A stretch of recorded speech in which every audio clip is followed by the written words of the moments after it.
This week, it's An American Christmas Carol.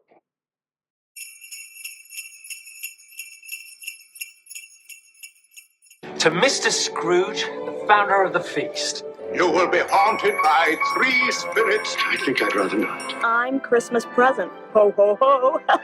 You may be a bit of undigested beef, a fragment of an underdone potato. Scrooge is getting worse. Bahama. Light some fireworks, cook some hot dogs. We're celebrating a 4th of July with An American Christmas Carol from 1979.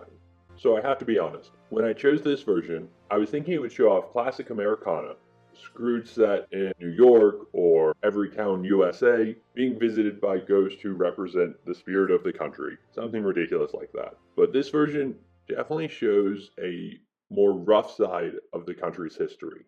This version takes Dickens out of Victorian London and drops him into Depression-era New Hampshire, where the real horror is unemployment, corporate greed, and a town driven to collapse due to economic obsolescence. When the day of quality ends in this country, we'll all be in great trouble indeed.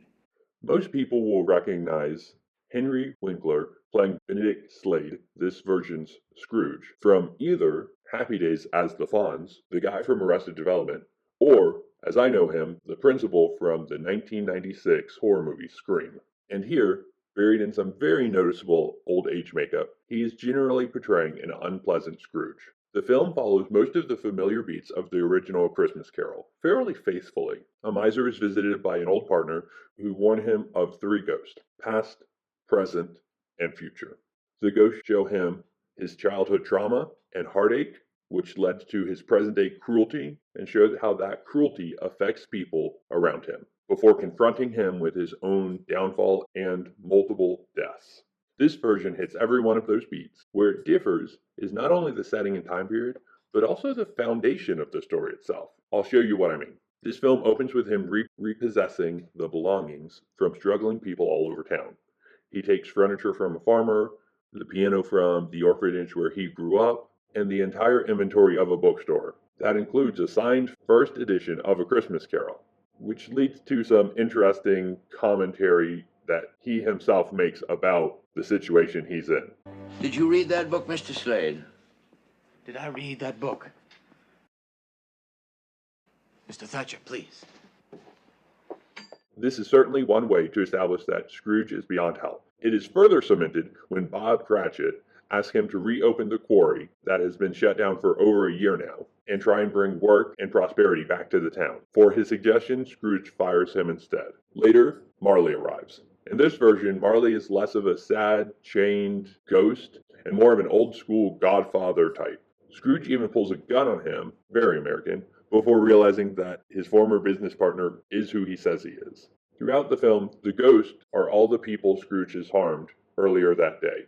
The bookstore keeper becomes Christmas past, the orphanage director becomes Christmas present, and the farmer, whose home he visited, becomes Christmas future. And that makes the whole structure more personal. He is being judged by the exact people whose lives he made worse. We've seen that narrative device used many times in many versions of A Christmas Carol now, and it always adds an interesting layer to the story. We spend a majority of the time in the past. Christmas Past Visit is the longest section by far, and it almost becomes its own movie. We see Scrooge as an angry orphan who gets taken by Fezziwig, trained in a woodworking shop. A note here, all the characters have been renamed in this film, but for ease of explanation, I will use their Dickensian names. It'll make things easier. Fezziwig gives him a chance, a home, a trade, and a future. As he grows, young Scrooge believes cheaper manufacturing is the future. He decides to leave town, sell furniture, make money, and become somebody. However, he leaves his love Helen heartbroken as he heads into the world of marketing. He then comes back years later with a truly impressive fake mustache and an even stronger belief in installation payment plans, which leads to him partnering up with Marley. At this time, Fezziwig's handmade furniture factory burns down. The Marley character was going to offer him money to rebuild, but Scrooge steers him more towards newer, more profitable loan business instead. Shortly after this, Fezziwig dies. And that, combined with Scrooge's heartlessness, drives Helen further away from him. And Scrooge truly becomes more of the man we see at present day. The time we spend in the past is lengthy and really sets up a very different foundation for Scrooge. Next up, Christmas Present takes Scrooge to the orphanage, lets him see how he has affected the children. He also sees Helen, many years later, happily married with a daughter, and it lands for him that he could have had a family. He could have had a child. I could have had a child like that. If only things were different. Then we get the Cratchits, where Tiny Tim has polio and needs treatment at a clinic in Australia. The family is already struggling, and Bob being fired on Christmas Day makes it almost impossible for Tiny Tim to get what he needs to survive. If you don't get another job, will we starve to death?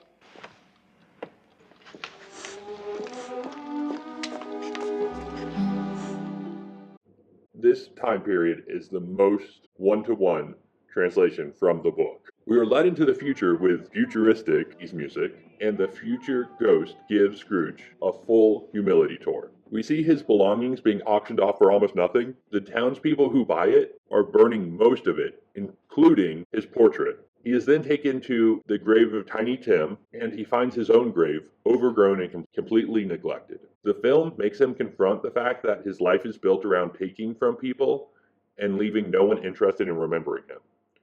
When Scrooge wakes up, he is changed, but still recognizably himself. He remains loud, controlling, and deeply weird about gifts. These are called Christmas gifts, and to find out... For us?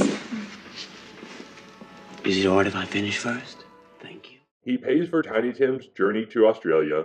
He agrees to reopen the quarry and bring back jobs to the town. He returns everything he repossesses.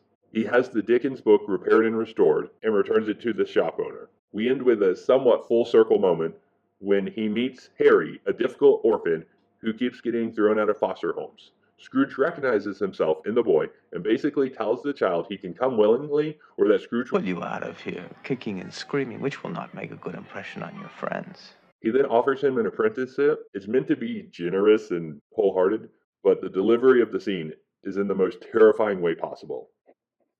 That creepy clip. You're gonna live with me. Very much like a foster son.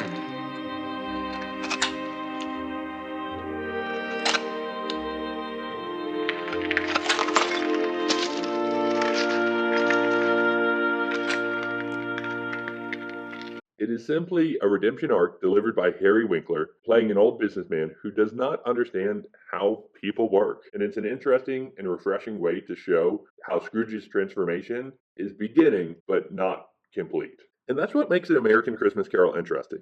It uses the Great Depression to make Dickens' story about more than Christmas charity. The film cares about the jobs, about the people losing everything, about businesses investing in their community, and about the difference between making money and building a community. It showcases every aspect of Scrooge's journey in A Christmas Carol while highlighting very different meanings. And it does all this without a humbug, at least from Scrooge. What was the word he used? Humbug? In this version, redemption means more than Christmas charity. It means returning what you've taken, it means supporting those around you, and investing in the community of people that will invest themselves in you. And that is the versatility of A Christmas Carol. You can move it from Victorian London to Depression-era New England, and the story will still find a way to express the meaning at its core. And that is the magic of what Charles Dickens wrote all those centuries ago. And with that said, happy Independence Day. I'll just go, but be here all the earlier the next day.